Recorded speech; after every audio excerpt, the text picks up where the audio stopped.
très chers auditeurs et très chères auditrices. Nous allons inaugurer ensemble la 2e saison du podcast Parlons peu, parlons thèse. Et pour cela, nous allons recevoir un invité que nous connaissons bien, puisqu'il s'agit de Thomas. Son témoignage vous avait beaucoup plu. Il avait ouvert avec moi la saison 1 dans l'épisode 2. Je vous invite donc, si vous le souhaitez, à aller écouter cet épisode pour bien vous remettre en tête son parcours, puisqu'aujourd'hui nous allons rentrer directement dans le vif du sujet. On va prendre de ses nouvelles 1 an plus tard, dans quel état d'esprit il est et surtout comment est-ce qu'il appréhende la suite de son doctorat. Et je n'ai donc plus qu'à vous souhaiter une très belle écoute, mais avant cela, je vous laisse surtout avec le nouveau générique réalisé par Julie et je vous laisse également découvrir les nouveaux visuels réalisés par Marie.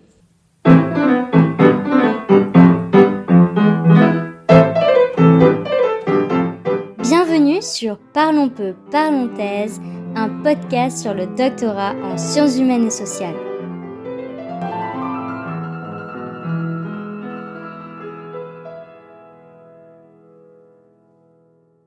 Alors salut Caroline, je te remercie de m'inviter à nouveau sur ton podcast. C'est toujours un plaisir de venir échanger, discuter avec toi. Et qu'est-ce que j'allais dire? Alors oui, pour me représenter brièvement, donc je suis Thomas Albertini, je débute une 2e année de doctorat en études hispaniques et hispano-américaines et je travaille plus particulièrement donc, sur la littérature queer à Cuba, sur les 20e et 21e siècles. Et c'est vrai que c'est marrant puisque j'ai l'impression que mon doctorat avance au même rythme que le podcast, puisque l'année dernière, saison 1, que l'on a inaugurée ensemble, je commençais à peine ma première année de thèse, et donc en toute logique, là je débute la 2e année, tout comme la 2e saison du podcast. Et alors, est-ce que tu te souviens, moi j'aimerais bien avant de te poser des questions sur cette rentrée en 2e année, c'était il y a un petit peu plus longtemps, mais est-ce que tu te souviens de ta rentrée de l'an dernier? Parce que quand on avait enregistré le podcast, on était vraiment au mois de septembre, je crois, il n'y avait pas encore eu la rentrée de l'école doctorale, tu n'avais pas commencé tes cours.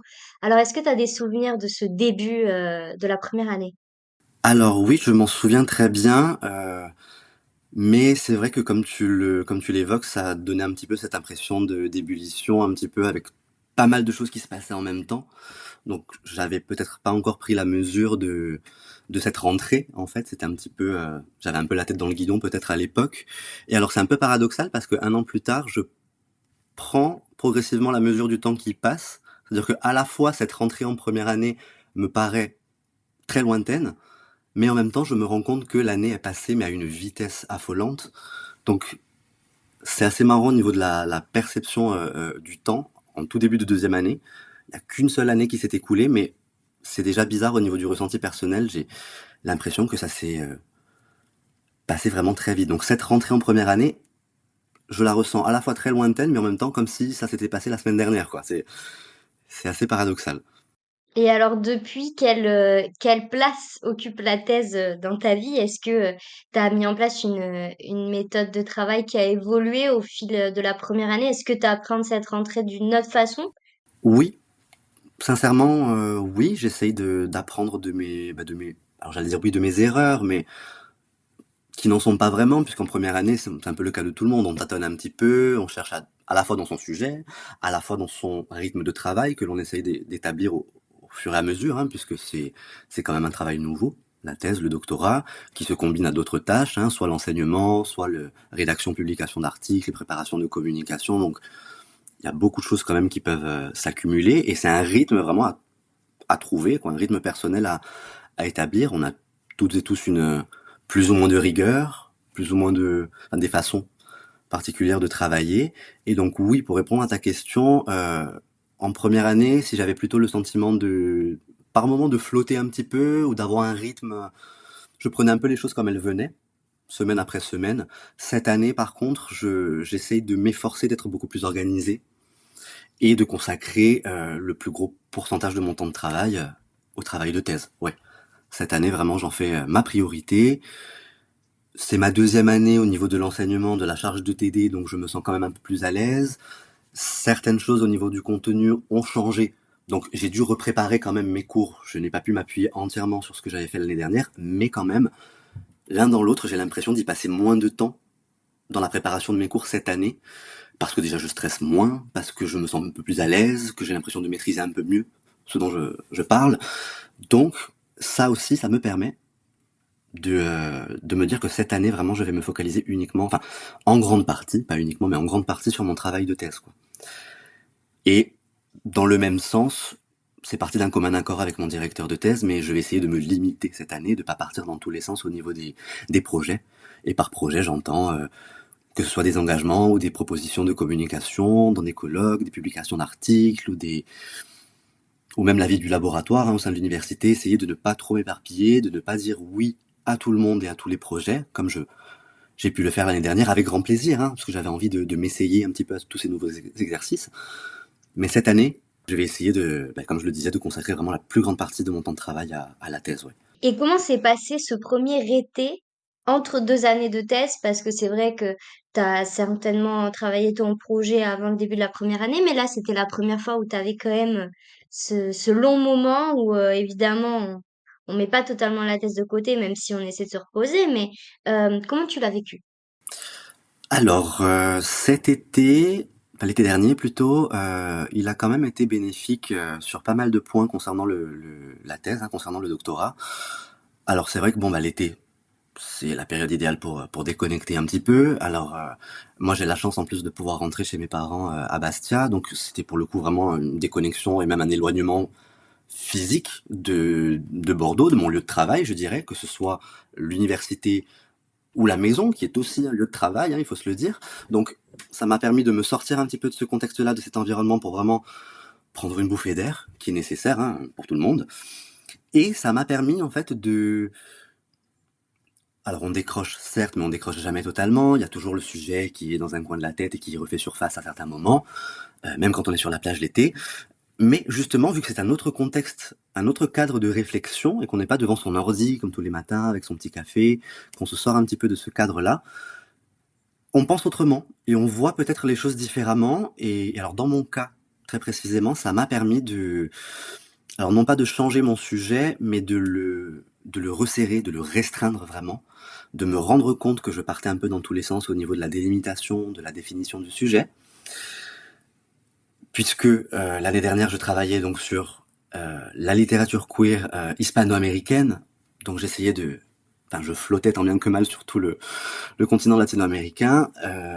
On m'a recommandé de toutes parts durant l'année de me concentrer sur un, deux, éventuellement trois pays, mais de restreindre au niveau géographique, mon aire géographique concernant le sujet. J'entendais tout à fait ce que les gens me disaient, mais l'idée a mis du temps avant de faire son bout de chemin et de vraiment se concrétiser dans mon esprit et avant que je parvienne réellement à cette décision en fait. Puisque ça s'est fait donc l'été dernier et concrètement un an après le début de ma thèse, un an après mon inscription. Donc il m'aura fallu du temps quand même pour arriver à cette conclusion et prendre cette décision, mais je suis quand même content de l'avoir prise et mine de rien, en étant passé de l'Amérique latine à Cuba, donc puisque maintenant je travaille uniquement j'ai fait le choix de travailler uniquement sur Cuba. Bah, mine de rien, j'ai l'impression d'avoir fait un énorme pas en avant, quoi. Au niveau de la réflexion, au niveau même de la méthode de travail, de la planification, en fait, j'ai l'impression d'avoir un peu plus les idées au clair, de savoir un petit peu plus la direction que j'ai envie de prendre pour les années à venir, pour cette année même, et de pouvoir m'atteler à la tâche, me mettre au travail de façon plus sereine, en fait. Donc ça, à ce niveau-là, j'ai l'impression d'avoir gagné. Je sais pas si en maturité au niveau de la réflexion du sujet, mais j'ai l'impression d'avoir fait une avancée énorme, en fait, à ce niveau-là. Ouais, c'est vrai qu'il faut accepter parfois de lâcher des choses et que c'est pas toujours évident et qu'il faut du temps. Alors, tu disais qu'il y avait des personnes qui te disaient, qui t'avaient déjà soumis un peu l'idée de restreindre le sujet. Est-ce que tu peux donner des exemples peut-être un peu plus précis? Est-ce que c'était dans des colloques? Est-ce que c'est surtout ton directeur de thèse qui a joué le rôle principal? Comment ces éléments extérieurs ont pu vraiment avoir un impact sur toi et faire son petit chemin? Alors, pour le coup, l'idée n'est pas vraiment venue de mon directeur de thèse qui me guidait sur le projet principal qu'on avait mis en place ensemble pour l'inscription en doctorat, mais il était bien conscient du fait que je tâtonnais quand même pas mal durant cette première année. Il voyait bien que j'avais du mal à me mettre au travail. que je me concentrais plutôt sur des activités annexes au travail de thèse. Donc, au-delà de l'enseignement, quand je dis annexe au travail de thèse, donc rédaction d'articles, éventuellement préparer une communication, ce genre de choses, donc qui font partie de la thèse mais qui sont quand même annexes. Et donc il était quand même conscient de tout ça, il entendait et il écoutait tout ce que je disais, vraiment, ça, y a aucun problème, il ne faisait pas la sourde oreille par rapport à mon ressenti, et j'ai toujours été très au clair et très transparent avec lui sur ce que je ressentais en première année. Mais en revanche, ce sont surtout des échos que j'ai eus lors du comité de suivi, par exemple. Mon premier comité de suivi que j'ai réuni au mois de mai, si je dis pas de bêtises. Mai-juin, il me semble. Et puis aussi lorsque je parlais avec d'autres, alors que ce soit des collègues enseignants ou d'autres doctorants, au sein du laboratoire, au sein de l'université où je travaille, ou même lorsque j'étais en déplacement pour assister à des colloques ou à des conférences, lorsque je parlais de mon sujet et lorsqu'on échangeait autour de nos sujets, c'était quand même la remarque qui venait, la réaction première des personnes à qui je le racontais, c'était quand même ah oui, quand même, c'est quand même assez vaste, assez étendu, mais alors ton corpus en littérature, mon Dieu, je voyais que ça suscitait quand même des réactions un peu de surprise, voire de peur. Les gens étaient un peu préoccupés, et ce que j'entendais. Et donc voilà, ça a mis du temps, mais j'en suis quand même venu à cette conclusion, et c'est moi qui ai commencé à en parler à mon directeur, qui n'a fait que m'écouter et me guider en fait à ce niveau-là. Et alors, tu parlais du comité de suivi. Je me dis, si tu es d'accord, on pourrait en parler 5 minutes parce que j'entends de plus en plus autour de moi et dans plusieurs universités différentes que le fonctionnement a changé et que c'est plus le même style de comité de suivi que moi, par exemple, j'ai connu. Donc, évidemment, j'imagine que chaque université a ses codes, donc ce qu'on va dire ne vaut pas comme parole d'évangile. Mais en tout cas, est-ce que tu pourrais nous expliquer un peu comment ça s'est déroulé pour toi? Quelles ont été les différentes étapes et si j'ai bien compris, ça a été dès la première année de doctorat. Alors oui, tout à fait, dès la première année, puisque l'école doctorale, Bordeaux-Montaigne, hein, donc nous fait bien savoir que le rapport de ce comité de suivi est indispensable pour pouvoir se réinscrire l'année suivante, en deuxième, troisième année, etc.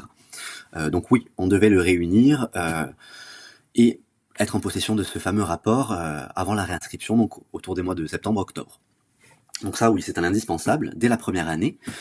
Et alors pour éventuellement énoncer les formalités, je dirais, de réunion de ce comité de suivi, alors ça se passe en 3 temps. Donc il y a un temps où le doctorant se trouve avec donc son directeur ou sa directrice de thèse, puis avec le comité de suivi qu'il aura composé lui-même, sans forcément bénéficier de l'accord de son directeur ou de sa directrice. Ça peut se faire en discussion bien sûr, mais c'est la décision du doctorant ou de la doctorante. Dans notre cas, il faut entre 3 et 5 personnes. Et donc ça concerne principalement des enseignants-chercheurs, dont un au moins dans le champ disciplinaire de la thèse en question. Mais ça peut être aussi, il peut y avoir également des membres du personnel universitaire de la faculté, je dirais. Donc ça, c'est vraiment à la libre décision du doctorant. Et alors, dans mon cas particulièrement, pour parler un petit peu du contenu, on a décidé de faire les 3 étapes, les 3 temps de ce comité, donc d'affilée, je dirais. C'était sur Zoom, à distance.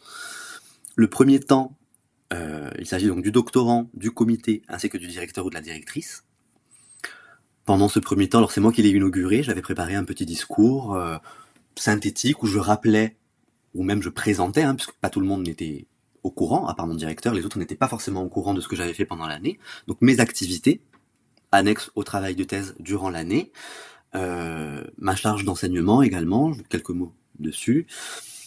Ensuite, bien sûr, mon travail de thèse, le principal, les écueils rencontrés, les difficultés, mon ressenti personnel, ce que j'avais pu fournir comme travail concrètement jusqu'à présent, c'est-à-dire que moi je suis en littérature, donc mon corpus n'était pas encore fixé, mais à ce moment-là j'étais capable de dire j'ai fiché tant de romans, par exemple, des choses un petit peu concrètes, mais parler surtout voilà des difficultés, donc c'est un peu faire état de son travail, hein, de thèse et aussi les activités à côté.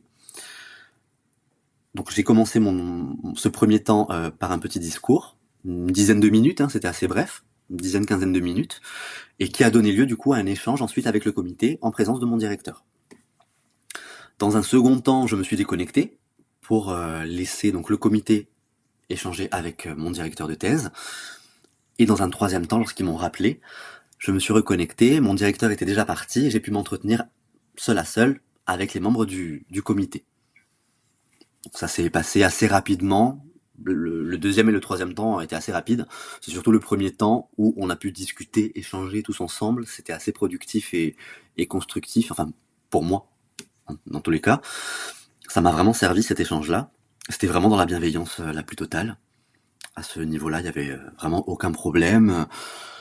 Je le dis aussi pour rassurer éventuellement ceux qui angoisseraient ou qui appréhenderaient, qui n'auraient pas encore réuni leur premier comité de suivi. Normalement, sauf cas de force majeure, hein, après ils ont tous des profils différents bien sûr, mais ça se passe dans la bienveillance et c'est surtout très constructif. Ça nous sert surtout à avoir des orientations et à nous guider pour la suite. Donc voilà, je sais pas si ça répond à ta question, si tu as d'autres questions concernant le comité, mais vraiment j'en garde un bon souvenir, tu vois.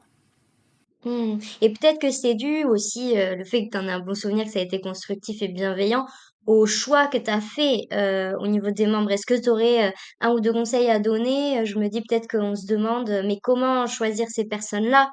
Quels ont été tes «critères» entre guillemets? Alors, donc comme je le disais, on peut choisir entre de 3 à 5 membres. J'ai fait le choix de n'en avoir que 3, puisque mine de rien, avec mon directeur et moi, nous sommes déjà 5, donc ça fait déjà quand même un petit nombre assez suffisant pour moi. Ça me suffisait largement. Et alors au niveau du choix un peu plus concret des personnes, sans les nommer, la première personne qui m'est venue à l'esprit, pardon, c'était mon assesseur lors de ma soutenance de mémoire. Je sais que c'est quelqu'un qui travaille de façon conjointe avec mon directeur de thèse, donc qui s'entendent bien. Moi aussi, c'est quelqu'un que j'avais déjà eu en tant qu'enseignante en cours en master, avec qui j'ai une bonne relation et qui est accessoirement, mais tant qu'à faire, dans mon champ disciplinaire. Donc pour le coup, qui pouvait remplir ce quota-là, puisque c'est un quota demandé par l'école doctorale, au moins un enseignant-chercheur dans le champ disciplinaire et en lien plus ou moins avec le sujet. Donc vu qu'elle est spécialiste de littérature latino-américaine, ça rentrait totalement avec, dans mon cas, avec mon sujet. Ensuite, pour le deuxième enseignant-chercheur, c'est quelqu'un également qui m'avait donné cours en master et avec qui j'entretiens de bonnes relations depuis. Donc c'était un choix plutôt par affinité et aussi pour son expertise, hein, bien sûr. Et la troisième personne m'a été proposée, cette fois-ci par mon directeur de thèse. C'est une personne qui n'est pas dans les études hispaniques, hispano-américaines, mais qui est plutôt dans le champ de la sociologie, et qui pouvait rentrer, puisque j'essayais de donner une teinte un peu plus sociologique à ma thèse de littérature, donc qui pouvait totalement m'éclairer à ce niveau-là, que j'avais déjà rencontré une fois au préalable, sur les conseils, sur les recommandations de mon directeur. Ça s'était super bien passé cette première rencontre, donc elle avait accepté de faire partie de mon comité. Et c'est comme ça que je me suis retrouvé avec ces 3 enseignants-chercheurs pour mon comité, quoi.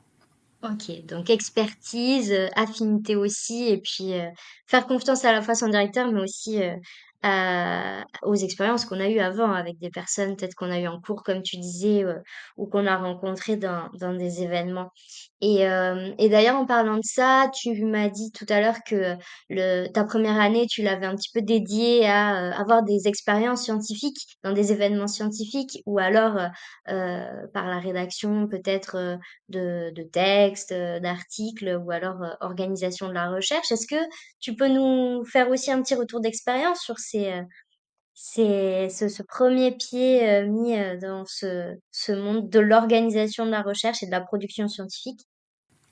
Oui, parce que c'est vrai que c'était des activités totalement nouvelles et inédites pour moi et pour tout jeune doctorant, hein, j'imagine, qui commence sa première année, puisque c'est quand même assez rare de publier ou d'intervenir, de faire des communications avant d'entrer en doctorat. Ça arrive, mais c'est quand même assez rare. Donc oui, c'était totalement nouveau pour moi. Donc au-delà de la charge de cours, des TD, qui sont aussi des nouveautés, il y a, comme tu dis, donc toute cette partie d'organisation et de vulgarisation un petit peu de la recherche ou de diffusion du moins. Alors j'ai eu la chance de pouvoir co-diriger une journée d'études, une journée des doctorants, Donc c'était une journée des doctorants au sein de mon laboratoire de recherche à l'université. Donc j'ai pu découvrir ce volet organisation véritablement parce que je m'y connaissais vraiment pas. Ça s'est très bien passé, j'ai découvert énormément de choses et ensuite j'ai pu participer à un colloque d'équipe au sein de mon laboratoire également. Donc j'ai commencé à la maison, tranquillement. C'est aussi une façon de faire sa première communication dans de bonnes conditions, oui, mais aussi plus ou moins à l'aise, je dirais, de façon plus ou moins sereine pour mettre le pied à l'étrier. Et donc j'ai pu faire une première communication. J'ai présenté le tout début du coup de mes recherches, de mes travaux de thèse, où j'ai pu comparer 3 romans cubains. Et cette communication va donner lieu par la suite, grâce à une proposition donc du directeur de notre laboratoire, elle va intégrer donc la revue du laboratoire dans la rubrique Varia. Voilà, il nous propose de publier. À côté de ça, j'ai également, durant ma première année, rédigé un article, puisque ma proposition avait été acceptée pour une revue française. Et alors pour le coup, le processus est totalement différent, puisque c'est un article que j'ai soumis au mois de février 2024. Et depuis, je suis dans l'attente j'ai déjà reçu une première évaluation à l'aveugle, mais il y en a 2. Donc je suis encore dans l'attente de la deuxième évaluation à l'aveugle pour procéder au remaniement de l'article, quoi. Je n'ai même pas encore commencé à le remanier, quoi, puisqu'on m'a conseillé d'attendre d'avoir les 2 évaluations. Mais donc là, je suis sur 2 temporalités totalement différentes pour ces 2 articles-là, pour ces 2 publications. Et c'est intéressant aussi de voir comment les choses fonctionnent, de voir un peu les coulisses des publications. Oui, c'est vrai que pour les publications en double aveugle, ne pas s'inquiéter des temps d'évaluation. Moi, j'ai un article que j'ai écrit pour la première fois en 2021 et qui n'est toujours pas publié. Euh, donc ça peut, ça peut prendre du temps, faut pas s'inquiéter, c'est pas forcément mauvais signe. Mais bon, c'est vrai que c'est des travaux assez lourds à chaque fois, j'imagine, pour les coordinateurs de dossiers, donc ça prend du temps. Ok, donc tu as fait un peu le tour des différentes activités de recherche. Est-ce que c'est quelque chose que tu pensais et que tu continues à penser dès la première année, cette idée, même on va quand même être honnête, au-delà de l'aspect scientifique et le fait que ça te fait avancer sur ton sujet, là, le côté CV, et peut-être, est-ce que tu penses déjà à la pré-thèse dès maintenant ou est-ce que c'est quelque chose pour l'instant où tu te projettes pas, tu préfères rester focus sur le manuscrit? Non, c'est vrai que ce sont quand même des choses que j'ai déjà en tête, hein, depuis la première année. Cette, alors déjà, c'est une volonté propre, hein, de toucher un peu à tout, de m'essayer, comme je disais un peu plus tôt, à toutes ces nouvelles activités, tant attendues, enfin, de pouvoir être en doctorat et de pouvoir s'essayer à tout ça. Donc vraiment, ça part d'une volonté propre et d'une curiosité aussi, de voir un peu ce que ça donne, de voir si j'y prends du plaisir ou pas, donc vraiment de voir ce que ça donne, mais aussi avec cette idée en tête quand même de se dire oui, le CV, si à la fin du doctorat, au moment de la soutenance, j'arrive à avoir des rubriques un peu équilibrées et de toucher un peu à tout, comme je le disais, quoi, de montrer que j'ai pu réaliser tout un tas d'activités variées en fait, du point de vue de la recherche, hein, bien sûr, et de l'enseignement, oui, c'est un plus. Et je me demande si tu es OK d'en parler. Hem, quel comment est-ce que ta vie a changé depuis, le début du doctorat? Est-ce que tu as l'impression que, c'est quelque chose qui peut, parfois, prendre le pas sur ta vie personnelle ou inversement? Est-ce qu'il y a des activités que tu fais dans ta vie personnelle et tu arrives à les relier à chaque fois, tu te dis: «Ah, c'est en lien avec la thèse», des choses qui parfois sont peut-être de l'ordre de, oui, du divertissement et en fait non. Est-ce que tu fais des liens?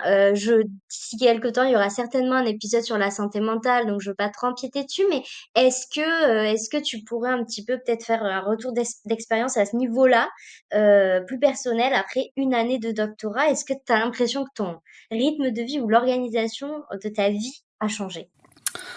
Alors, je vais devoir empiéter sur le thème de la santé mentale pour répondre à cette question, je pense. Je suis désolé, mais oui. Puisque je pense avoir un cheminement peut-être un peu particulier dans le sens où, alors je vais être tout à fait honnête avec toi, hein, c'est le début de ma deuxième année, comme je le disais un peu plus tôt, donc j'apprends erreurs entre guillemets donc de l'année dernière pour réajuster au niveau de mon rythme de travail, de ma rigueur, etc. Mais en même temps, j'ai aussi l'impression de débuter à peine. Pour deux raisons. La première, c'est que j'ai restreint drastiquement mon sujet il y a quelques mois cet été.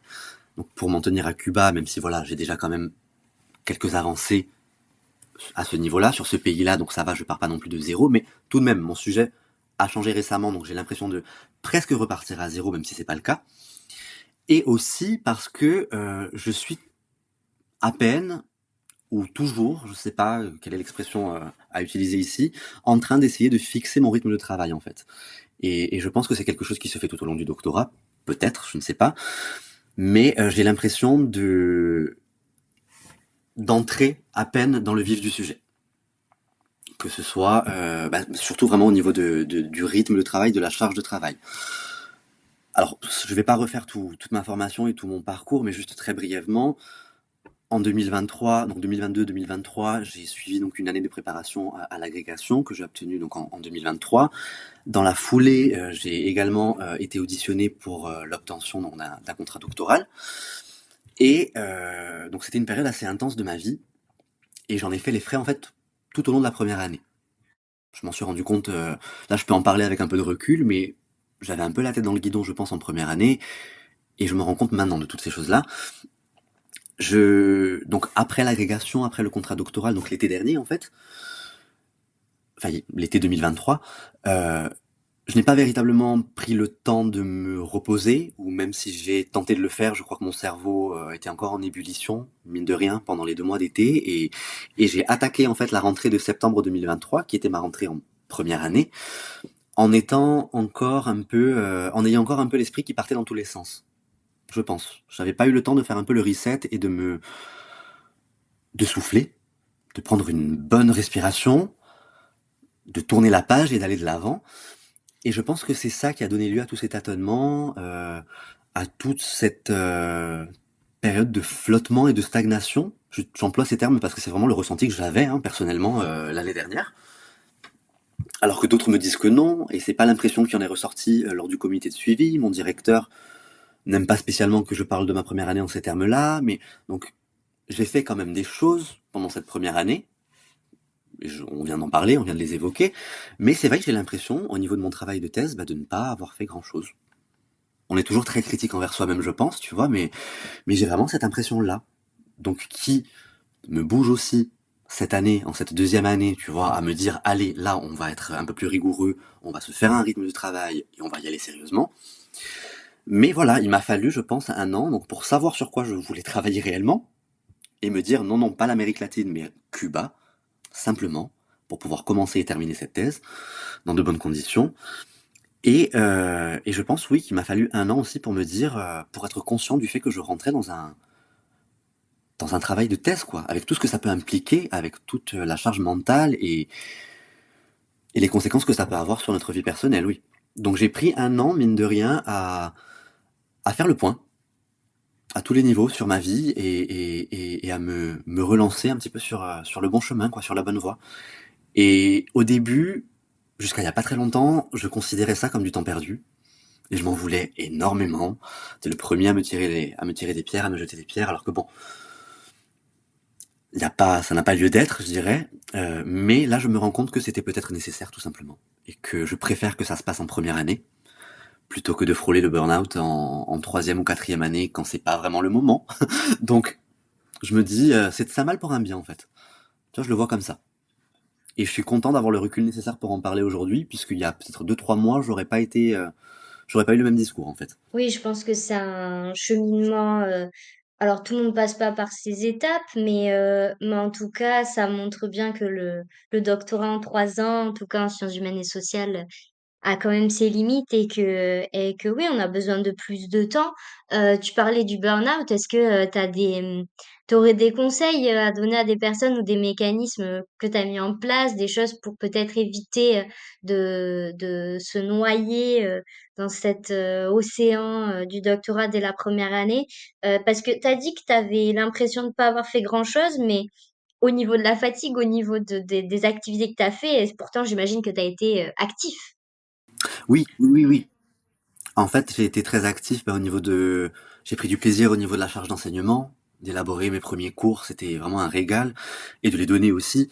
Mais je me suis aussi beaucoup alors, amusé, oui, je vais employer ce terme-là, parce que pour le coup, même si c'était une charge de travail énorme, mais j'ai pris du plaisir à faire mon premier article, ma première communication, donc tous ces travaux, toutes ces activités annexes. Oui, j'ai été actif, mais quand je dis voilà que j'avais l'impression de stagner et de ne pas avoir fait grand-chose, c'est sur vraiment le travail de thèse à proprement parler, tu vois. Là, pour le coup, j'ai pas l'impression de voilà mon corpus n'est pas encore fixé, je n'ai mes questionnements n'ont pas véritablement avancé.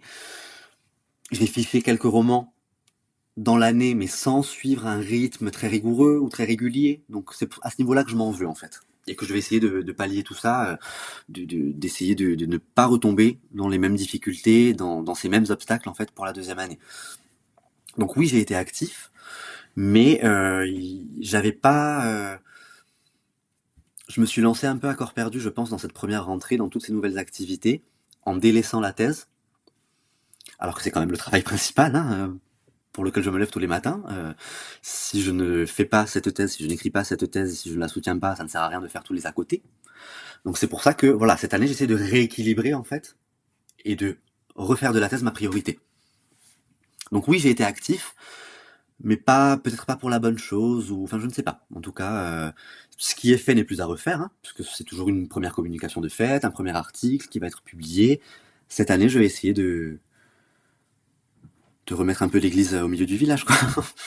Ouais, j'ai l'impression, je sais pas s'il y a vraiment j'imagine, oui, il y a différents profils et différentes manières d'organiser son travail.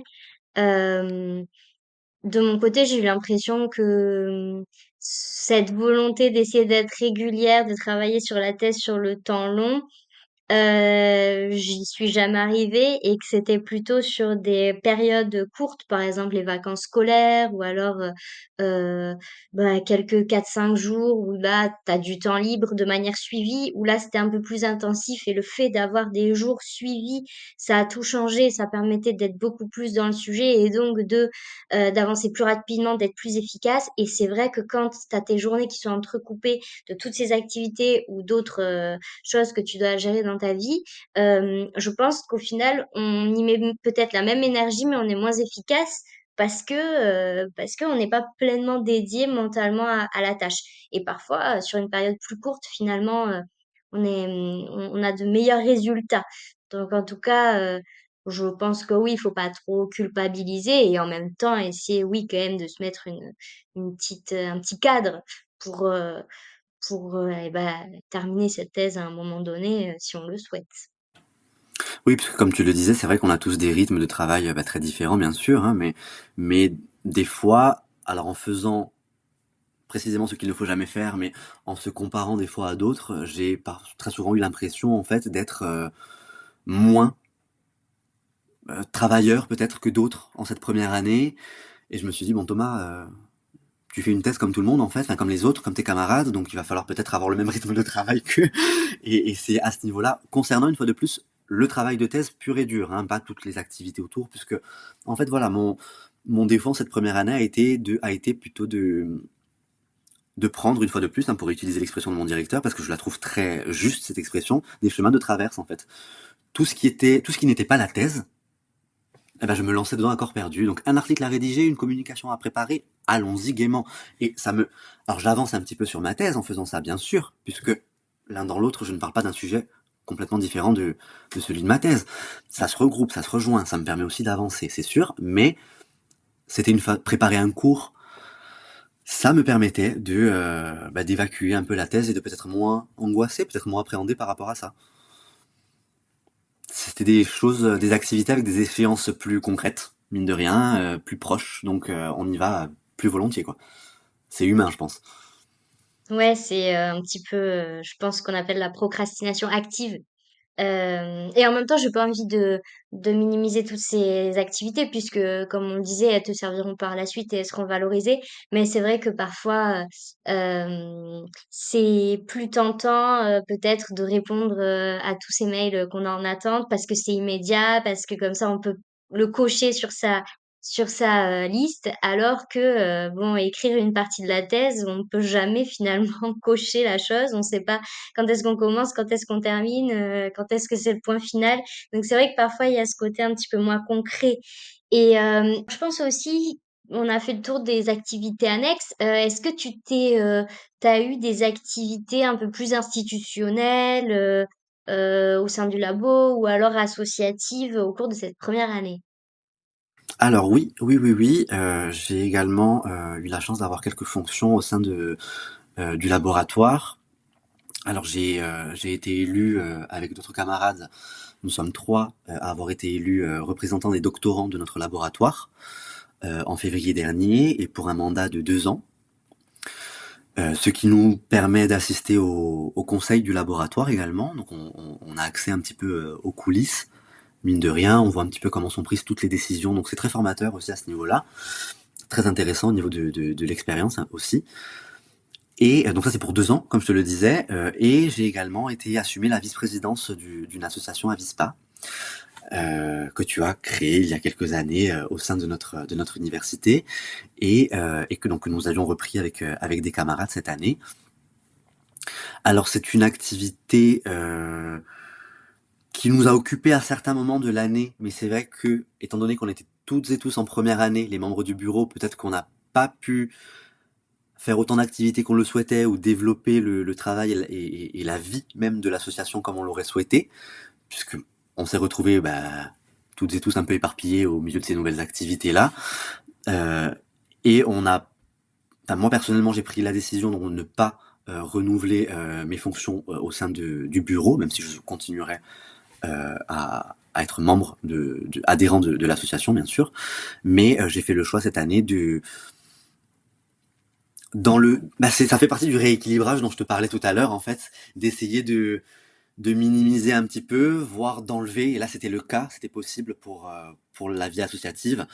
J'ai déjà eu la chance d'y goûter un petit peu lors de cette première année, donc je me suis dit, je vais mettre ça en pause en deuxième année, et j'ai toujours la possibilité de reprendre ces activités plus tard, en troisième ou quatrième année. Mais oui, voilà, j'ai eu la chance d'avoir également des activités un petit peu institutionnelles, associatives, comme tu disais, oui. Et alors pour terminer, dans l'idée de mettre les deux épisodes en parallèle, si tu te compares avec le Thomas il y a un peu plus d'un an, je te demanderais quelles sont les choses du doctorat, la vision que tu as du doctorat qui est plutôt conforme à celle que tu envisageais il y a un an, et quelles sont les choses auxquelles tu t'attendais pas? Est-ce qu'il y a eu des désillusions ou alors des surprises agréables? Alors, des désillusions, non. Le gros point négatif, c'est ce dont on vient de parler, ça a été le contre-coup un petit peu. Le fait de devoir prendre toute cette année pour me remettre un petit peu de mes émotions et savoir aussi vers quelle direction je voulais continuer. Mais sinon, après un an de doctorat, non, j'ai toujours cette volonté et même plus qu'avant, puisque j'ai l'impression de m'être retrouvé à ce niveau-là, en fait, d'avoir retrouvé ce qui était ma motivation initiale, cette envie, en fait, de faire de la recherche. J'ai l'impression de l'avoir retrouvé et de l'avoir aujourd'hui beaucoup plus qu'il y a un an. Alors ça peut paraître bizarre, mais on a chacun sa temporalité, chacun son rythme. Mais là, j'ai l'impression d'avoir reconnecté avec mon moi d'avant et même d'avant il y a un an, c'est-à-dire mon moi quand j'étais en licence, quand j'étais en master et quand vraiment c'était mon ambition, mon rêve d'en être là où j'en suis aujourd'hui en fait. Même si il reste encore énormément de chemin à parcourir, hein, je suis qu'en deuxième année, début de deuxième année, mon Dieu. Mais mine de rien, je me rends compte du chemin parcouru et ça me donne encore plus envie, ça me motive encore plus pour aller de l'avant et pour continuer. J'ai l'impression d'avoir retrouvé un regain de motivation en fait et d'être plus conscient en fait, plus en accord avec moi-même sur ce pourquoi je fais les choses. Hmm. Au niveau dans les points positifs aussi, agréablement surpris, oui et non, parce que ça n'a pas changé, mais la relation avec mon directeur, quand même, j'en parle parce que c'est agréable. Ça se passe très bien. Il a eu beaucoup de patience pendant cette première année, puisque voilà, je pense que c'était compliqué de me suivre pendant cette première année où bah, je stagnais un petit peu. Je savais pas où j'avais mal, hein, concrètement. Et il a été très patient, il a été très à l'écoute, et ça, je pourrais vraiment, je serais toujours reconnaissant et je l'en remercierai toujours. Et plus récemment, pour ce nouveau rythme de travail cette année, on a mis en place un nouveau format, un nouveau rythme, je dirais. On va se voir une fois par mois. On a convenu donc d'un rendez-vous mensuel pour faire le point, un point d'avancement un petit peu dans mes recherches, pour voir où j'en suis au niveau de la fixation du corpus, au niveau de mon cadre théorique, l'état de l'art, enfin voilà, toutes ces choses-là, où il me demande voilà, de lui rendre ponctuellement certaines choses, et on va essayer d'avancer comme ça tous les mois, et qu'ensemble on essaye de moduler, de voir un petit peu comment faire pour arriver au bout de cette thèse, quoi. Je te fais une question très osée que moi j'aurais pas du tout accepté qu'on me pose. Mais bon, je me dis, je pense aux personnes qui écoutent et qui commencent le doctorat. Est-ce que tu as une date de fin du doctorat? Est-ce que tu as une date limite? Est-ce que tu te projettes? Est-ce que c'est quelque chose, ça a été un sujet avec ton directeur?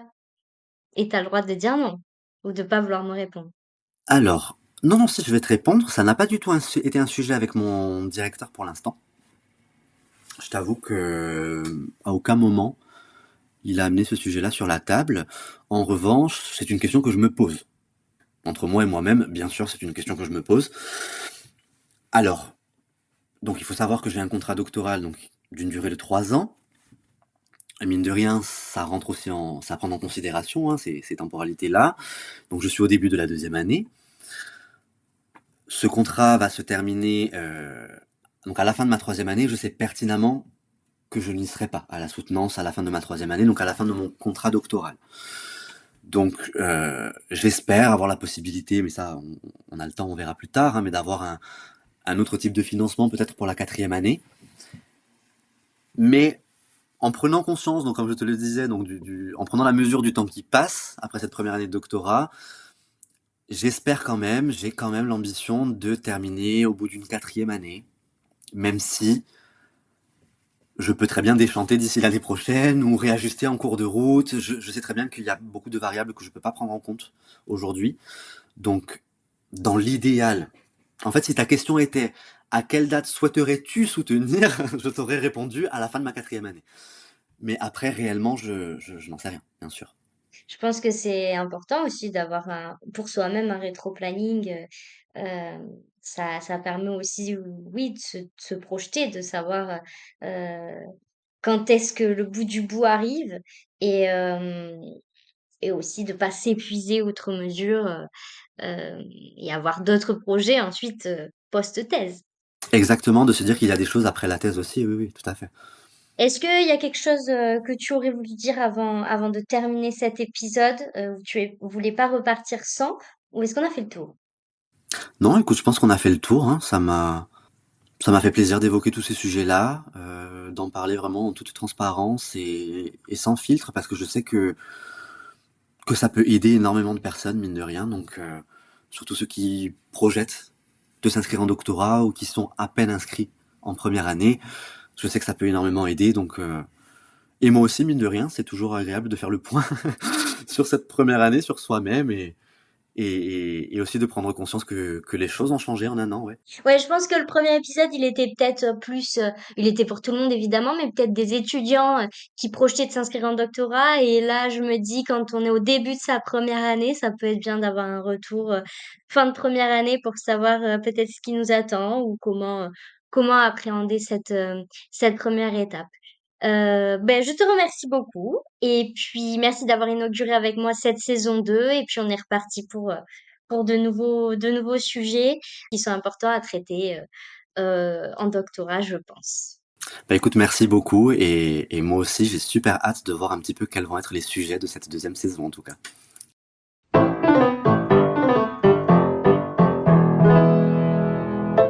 Vous venez d'écouter Parlons peu, parlons thèse, un podcast réalisé par Caroline et produit par Avispa.